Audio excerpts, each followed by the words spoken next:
Okay, so today going to bring some clarity about um,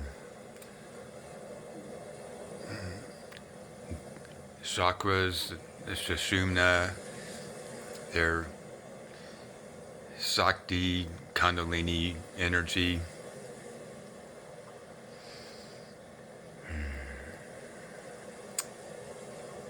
You know, I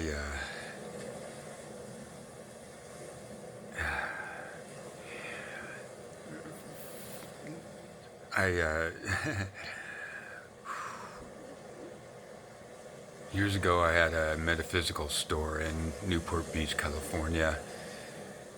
There, called Visions and Dreams, and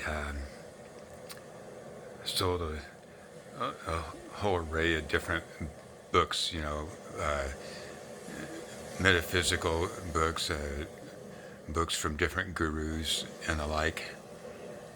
And one of those books was um, autobiography of a yogi. There, and I felt like it, would be a good book to read there and find out about there. But there were lessons involved and stuff, and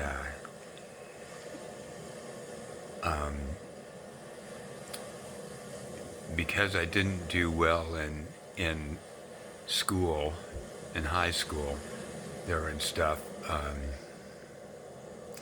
There, 99% from just a total lack of interest in it, because it's just, to me, totally useless. Other than learning some simple math skills and learn how to write and stuff. But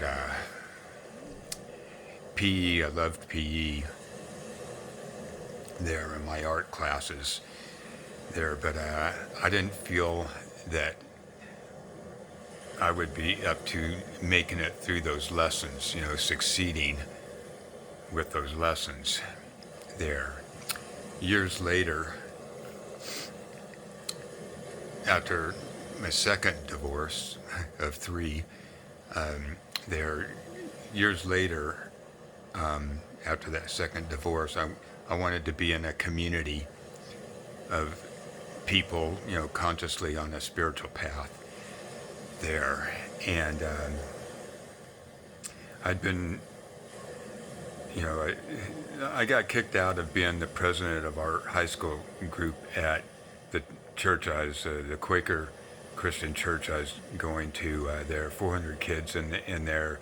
I had been unanimously voted in and then unanimously voted out there. And they found I was, I started talking about reading, reading Plato and Socrates, and even from a Christian psychologist there. And so they determined I was against the Bible. Just unbelievable logic there. And so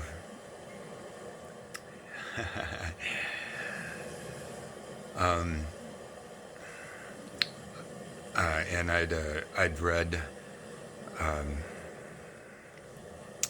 Ramakrishna. A fellow had come into the shop I had, Funky Junk, there in Bisbee, Arizona.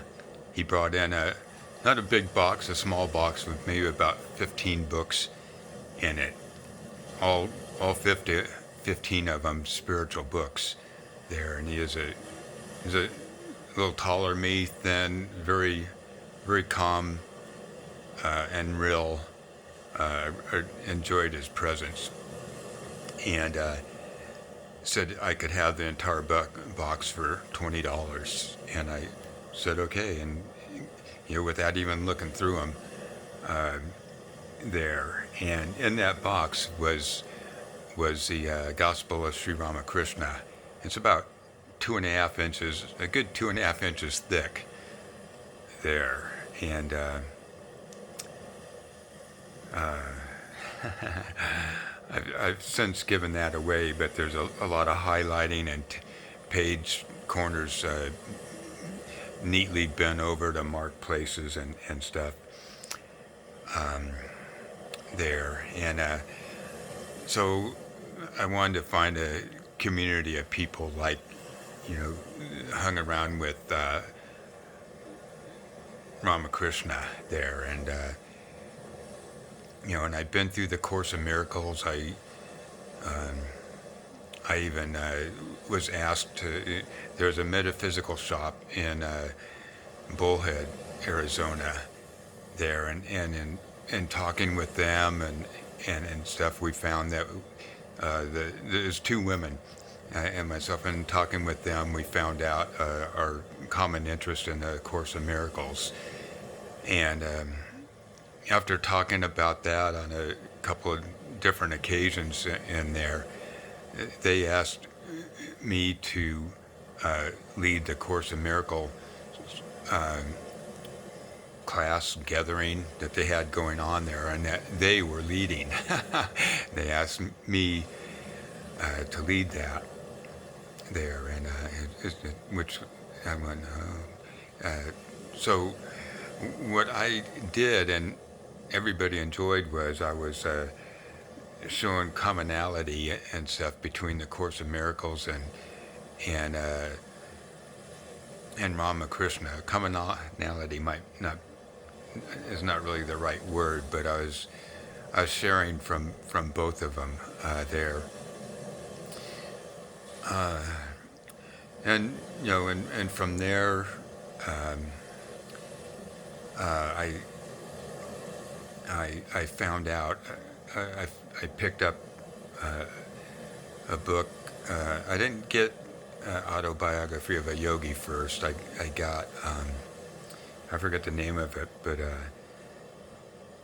the other fellow that left him and started his own community there. I read that book that he wrote, and then I drove from Bullhead down to Phoenix, was the closest temple there, and after a week or two, moved there, and was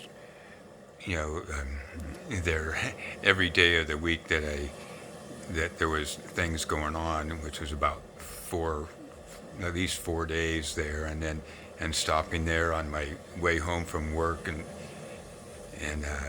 there's a small meditation room, and going in there and meditating and stuff, and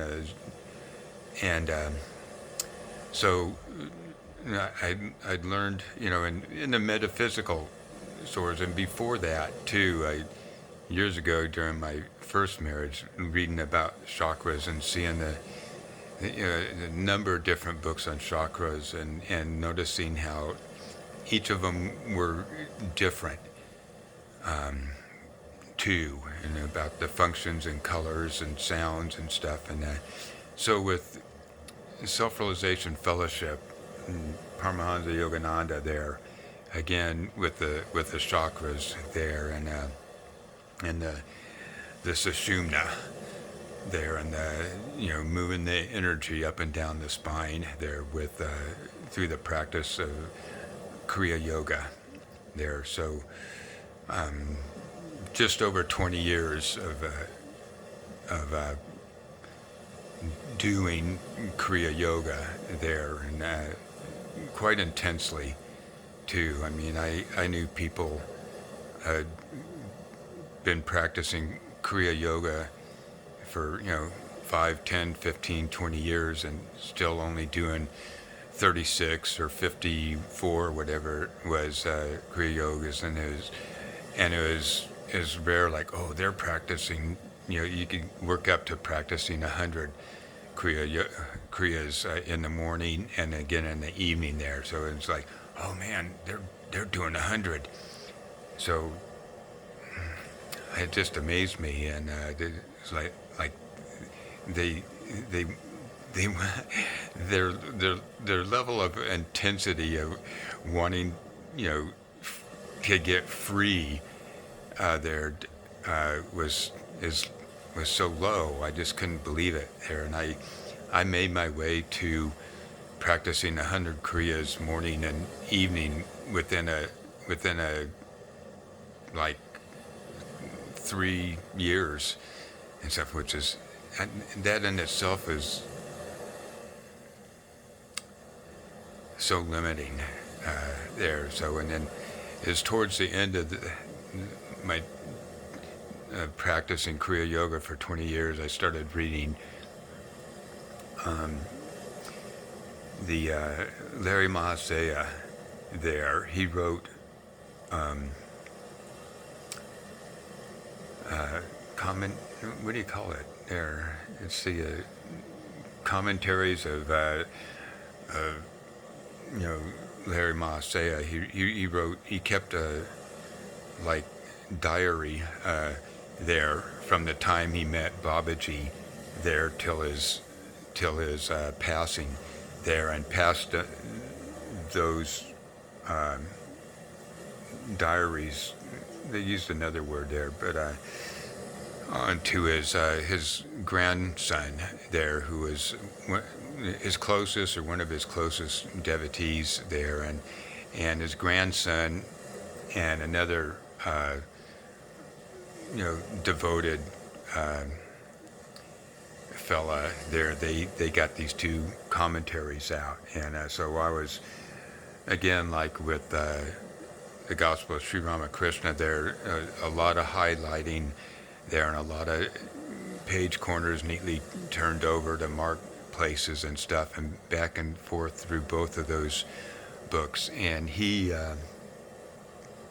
repeatedly goes over, Kriya is the answer to all your questions there, and I, from going through that, it looks to me like he really had as many people as would do it. I mean, it was more like he recommended, a minimum of like 250 kriyas morning and night, and encouraged more, 500, 700, 1700. He did over. So I was doing hundreds of, 300, 400, 500 kriyas in the morning, and then numerous, and then with SRF they said you can do a maximum of 6 kriyas here and there through the day there, and I mean, even at stoplights I'd pull up, and I could get 9 to 12 kriyas in at each stoplight here in Las Vegas there, and I I got up to doing 5, 6, 700 kriyas, like once a day, after hundreds in the morning or in the evening, and worked my way up to, I know I did it at least 3 times, is like 1,756 kriyas there, and so quite intensely there, and I just, and feeling that energy in the spine, excuse me, there. So I think this is, and all this about the chakras and the how many petals with each chakra, the colors, and their functions, and the sound of each chakra there. All of this to accomplish there before liberation, before freedom and stuff. And okay, so this is going to be part 1, because I want to go on Instagram too. So that's part 1.